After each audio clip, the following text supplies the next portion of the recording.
ऋषियों ने कहा, प्रभु, अग्नि यज्ञ, देव यज्ञ, ब्रह्म यज्ञ, गुरु पूजा तथा ब्रह्म तृप्ति का हमारे समक्ष क्रमशः वर्णन कीजिए। सूत जी बोले, महर्षियों, गृहस्थ पुरुष अग्नि के सायंकाल और प्रातःकाल जो चावल आदि का द्रव्य में आहुति देता है उसी को अग्नि यज्ञ कहते हैं। जो ब्रह्मचर्य आश्रम में स्थित है उन ब्रह्मचारियों के लिए समिधा का आधान ही अग्नि यज्ञ है। वे समिधा का ही अग्नि में हवन करें। ब्राह्मणों, ब्रह्मचर्य आश्रम में निवास करने वाले द्विजों का जब तक विवाह न हो जाए और वे उपासना अग्नि की प्रतिष्ठा न कर ले तब तक उनके लिए अग्नि में समिधा की आहुति, व्रत आदि का पालन तथा विशेष यजन आदि ही कर्तव्य है। उनके लिए यह अग्नि यज्ञ है। द्विजो, जिन्होंने ब्रह्मा अग्नि को विसर्जित करके अपनी आत्मा में ही अग्नि का आरोप कर लिया है, ऐसे वानप्रस्थियों और सन्यासियों के लिए यही हवन या अग्नि यज्ञ है और वे विहित समय पर हितकर, परिमित और पवित्र अन्न का भोजन कर लें। ब्राह्मणों, सायंकाल अग्नि के लिए दी हुई आहुतियां संपत्ति प्रदान करने वाली होती हैं, ऐसा जानना चाहिए। और प्रातःकाल सूर्य देव को दी हुई आहुति आयु की वृद्धि करने वाली होती हैं। यह बात अच्छी तरह समझ लेनी चाहिए। दिन में अग्निदेव सूर्य में ही प्रविष्ट हो जाते हैं, अतः प्रातःकाल सूर्य को दी हुई आहुति भी अग्नि यज्ञ के ही अंतर्गत है। इस प्रकार यह अग्नि यज्ञ का वर्णन किया गया है। इंद्र आदि समस्त देवताओं के उद्देश्य से अग्नि में जो आहुति दी जाती है उसे देव यज्ञ समझना चाहिए। स्थाली पाक आदि यज्ञों को देव यज्ञ ही मानना चाहिए।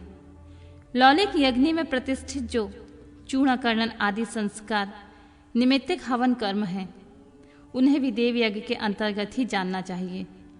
अब ब्रह्म यज्ञ का वर्णन सुनो। द्विजों को चाहिए कि वह देवताओं की तृप्ति के लिए निरंतर ब्रह्म यज्ञ करे। वेदों के जो नित्य अध्ययन या स्वाध्याय होता है उसी को ब्रह्म यज्ञ कहा जाता है। प्रातः नित्य कर्म के अनंतर सायंकाल तक ब्रह्म यज्ञ किया जा सकता है। उसके बाद रात में इसका विधान नहीं है। अग्नि के बिना देव यज्ञ कैसे संपन्न होगा, इसे तुम लोग बड़ी श्रद्धा से और आदर पूर्वक सुनो। सृष्टि के आरंभ में सर्वज्ञ, दयालु और सर्वसमर्थ महादेव जी ने समस्त लोगों को उपकार के लिए वारों की कल्पना की और वे भगवान शिव संसार रूपी रोगों को दूर करने के लिए वैद्य हैं, सबके ज्ञाता तथा समस्त औषधों के औषध हैं। उन भगवान ने पहले अपने वार की कल्पना की जो आरोग्य प्रदान करने वाला होता है। तत्पश्चात अपनी माया शक्ति का वार बनाया जो संपत्ति प्रदान करने वाला होता है। जन्म काल में दुर्गतिग्रस्त बालक की रक्षा के लिए उन्होंने कुमार के वार की रचना की। तत्पश्चात सर्वसमर्थ महादेव ने आलस्य और पाप की निवृत्ति तथा समस्त लोगों के हित करने की इच्छा से लोक रक्षक भगवान विष्णु का वार बनाया। इसके बाद सबके स्वामी भगवान शिव ने पुष्टि और रक्षा के लिए आयुकर्ता त्रिलोकष्टा परमेष्टि ब्रह्मा का आयुष कारक वार बनाया जिससे संपूर्ण जगत के आयुष की सिद्धि हो सके। इसके बाद तीनों लोकों की वृद्धि के लिए पहले पुण्य पाप रचना हो जाने पर उनके करने वाले लोगों को शुभाशुभ फल देने के लिए भगवान शिव ने इंद्र और यम के वारों का निर्माण किया। ये दोनों वार क्रमशः भोग देने वाले तथा लोगों को मृत्यु भय से दूर कराने वाले हैं। इसके बाद सूर्य आदि 7 ग्रहों को जो अपने ही स्वरूप भूत तथा प्राणियों के लिए सुख दुख के सूचक हैं, भगवान शिव ने उपयुक्त 7 वारों का स्वामी निश्चित किया। वे सब के सब ग्रह नक्षत्रों के ज्योतिर्मय मंडल में प्रतिष्ठित हैं। शिव के वार या दिन में स्वामी सूर्य हैं। शक्ति संबंधी वार के स्वामी सोम हैं।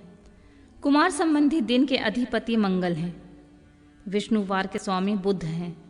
ब्रह्मा जी के वार के अधिपति बृहस्पति हैं। इंद्र वार के स्वामी शुक्र और यम वार के स्वामी शनिश्चर हैं। अपने अपने वार में हुई उन देवताओं की पूजा उनके अपने अपने फल को देने वाली होती है। सूर्य आरोग्य के और चंद्रमा संपत्ति संपत्ति के दाता हैं। मंगल व्याधियों को निवारण करते हैं, बुध पुष्टि देते हैं, बृहस्पति आयु की वृद्धि करते हैं, शुक्र भोग देते हैं और शनिश्चर मृत्यु का निवारण करते हैं। ये 7 वारों के क्रमशः फल बनाए गए हैं जो उन देवताओं की प्रीति से प्राप्त होते हैं। अन्य देवताओं का भी पूजा का फल देने वाले भगवान शिव ही हैं। देवताओं की प्रसन्नता के लिए पूजा की 5 प्रकार की ही पद्धति बनाई गई है। उन देवताओं के मंत्रों का जप यह पहला प्रकार है। उनके लिए होम करना दूसरा, दान करना तीसरा, तप करना चौथा, किसी वेदी पर प्रतिमा पर अग्नि में अथवा ब्राह्मण के शरीर में आराध्य देवता की भावना करके 16 उपचारों से उनकी पूजा या आराधना करना 5वां प्रकार है। इनमें पूजा का उत्तरोत्तर आधार श्रेष्ठ है। पूर्व के अभाव में उत्तरोत्तर आधार का अवलंबन करना चाहिए। दोनों नेत्रों तथा मस्तक के रोग में कुछ कुष्ठ रोग की शांति के लिए भगवान सूर्य की पूजा करके ब्राह्मणों को भोजन कराएं। तदंतर 1 दिन, 1 मास, 1 वर्ष अथवा 3 वर्ष तक लगातार ऐसा साधन करना चाहिए। इससे यदि प्रबल प्रारब्ध का निर्माण हो जाए तो रोग एवं जरा आदि रोगों का नाश हो जाता है। इष्ट देव के नाम मंत्रों का जाप आदि साधनवार आदि के अनुसार फल देते हैं।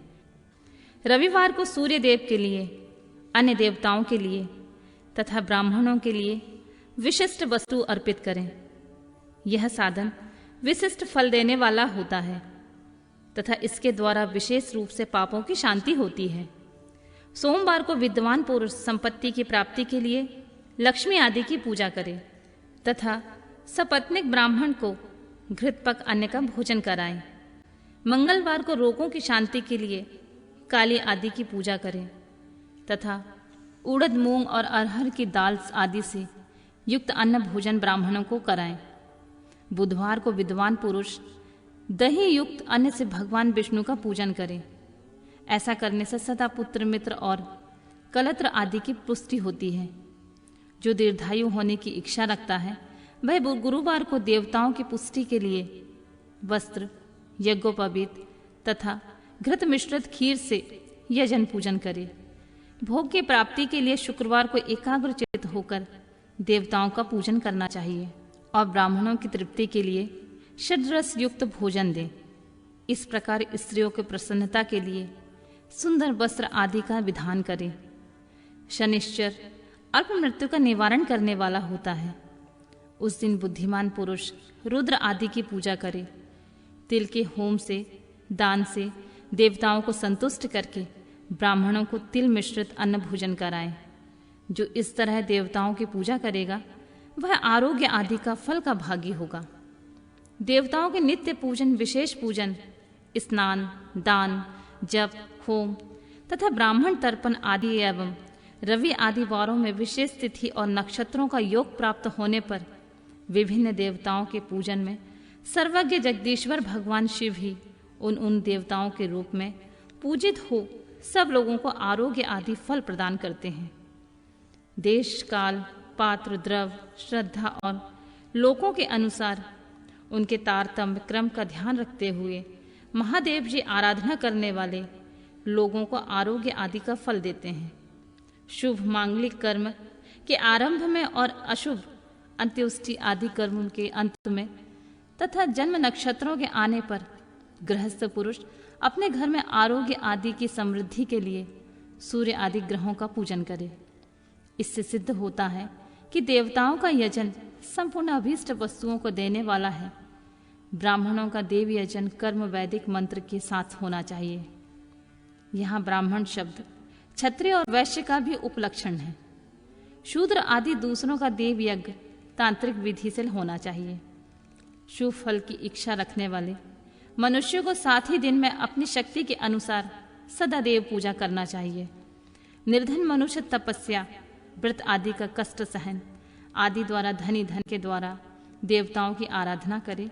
वह बार बार श्रद्धा पूर्वक इस तरह धर्म का अनुष्ठान करता है और बारंबार पुण्य लोकों के नाना प्रकार के फल भोगकर पुनः इस पृथ्वी पर जन्म ग्रहण करता है। धनवान पुरुष सदा भोग सिद्धि के लिए मार्ग में वृक्षादि लगाकर लोगों के लिए छाया की व्यवस्था करें, जलाशय, कुआं, बावली और पोखरे बनवाएं। वेद शास्त्रों की प्रतिष्ठा के लिए पाठशाला का निर्माण करें तथा अन्य प्रकार से भी धर्म का संग्रह करता रहे। धनी को यह सब कार्य सदा ही करते रहना चाहिए। समयानुसार पुण्य कर्मों की परिक्रमा से अंतःकरण शुद्ध होने पर ज्ञान की सिद्धि होती है। द्विजो, जो इस अध्याय को सुनता, पढ़ता अथवा सुनने की व्यवस्था करता है, उसे देव यज्ञ का फल भी प्राप्त होता है।